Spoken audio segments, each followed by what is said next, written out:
What's up, physics? Welcome back to the dirt bike shed. Today we're talking about momentum. We're going to do more momentum today. This is lesson 2 on momentum. And I've got the Bandit here, and I've got a yellow van, and we're going to talk about what happens when they collide. Now there's a rule I'll show you later. It's called conservation of momentum. And let's talk about this one guy right here, this one van. All right, whatever much his mass is times however fast he's going, that's the amount of momentum that he has, okay? And if there's no friction, he's going to keep the same amount of momentum forever. But we know there's friction because we can see him stop right there, okay? Now, he has a certain amount of momentum. I'm going to make up easy numbers. 1,000 kilograms at 10 meters per second. So we're going to say he's got 10,000 P, 10,000 kilogram meters per second.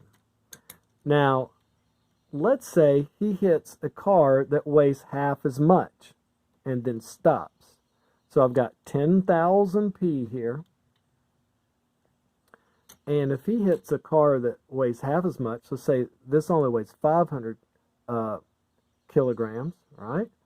If he hits this thing, it will end up going twice as fast. What?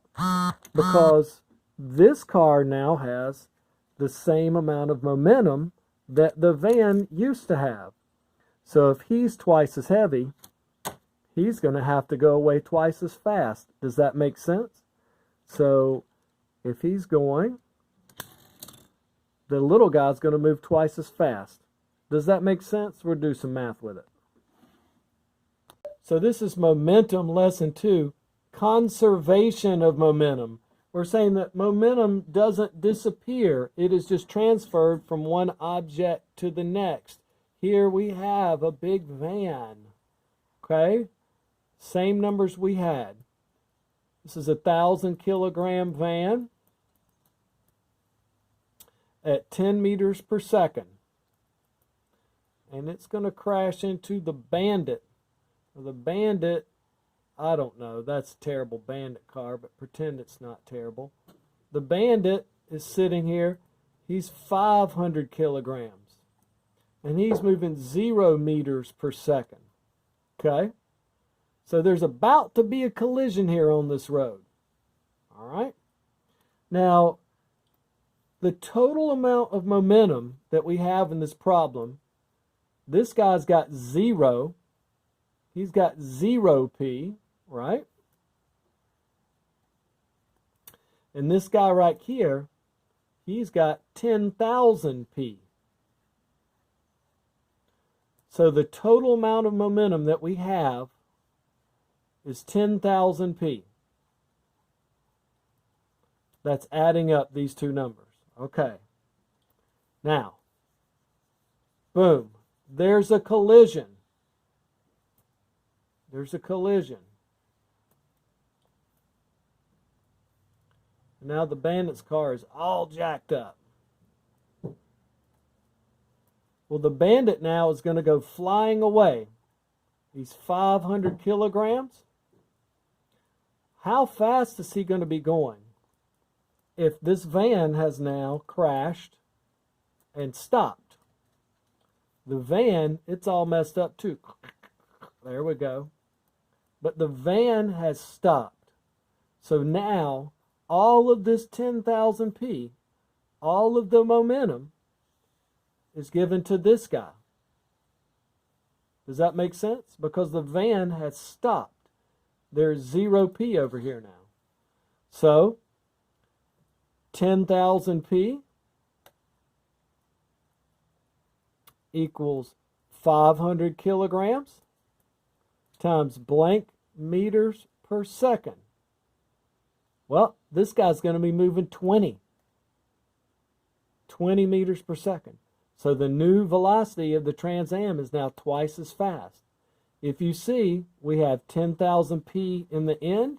We had 10,000 P in the middle, in the beginning. And that's why it's called conservation of momentum, because none of the momentum disappears. Here's our first sample. A 400 kilogram sled moving at 5 meters per second crashes into a 300 kilogram box at rest. The first thing you would say to yourself is, what is the total momentum?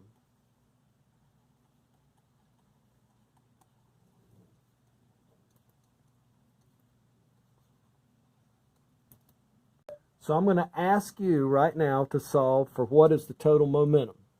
The answer is 400 kilograms times 5, that's the sled, plus 300 kilograms times 0, that's going to give us 2,000 P. Good job. Number 2, I would ask you, if the sled stops, what is the velocity of the box after the collision? All right, so we've got a sled, and the sled is moving at 5 meters per second. So we have, here's the sled. It is 400 times 5, so it's got 2,000 P total. And it is going to crash into a box. The box weighs 300 kilograms. And if it takes all of the momentum from the sled stops. The box now has to be moving at blank meters per second, right? So 2,000 divided by 300 is going to give us 6.7. We'll call it 6.7 meters per second. So good job on that one. Let's mix it up now. So number 3, still the same sled, still the same box. The 400 kilogram sled at 5 meters per second crashes into the 300 kilogram box at rest. If the sled is moving at 3 meters per second after the collision, what is the velocity of the box? That's what I would ask you. First thing we would do is we would say the total P that we can have is 400 times 5. We still only have 2,000 P to deal with. Okay, that's our total momentum. All right, so there's a collision. Now we have a 400 kilogram sled, and it is moving at 3 meters per second after the collision. So we have 1,200 P here. All right. Now the box, it was hit, and now the 300 kilogram box is moving. The 300 kilogram box is moving.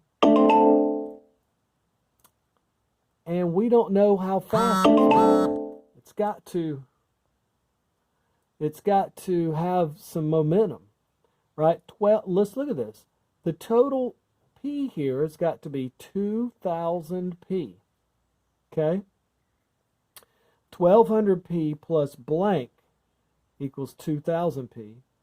So it's going to be 800. So there has to be 800 units of momentum left over for this box. The box is 300 kilograms at blank meters per second equals 800 P. Does that make sense? So you're going to say, we're going to solve for meters per second. 800 divided by 300 gives you 2.7 meters per second. Does that make sense? Let's try one more. Okay, and here's our last problem.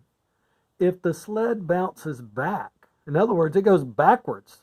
If the sled bounces back at 1 meter per second after the collision, what is the velocity of the box then? Check it out. We know we still have a total of 2,000 P. And now here's the sled, but it's going backwards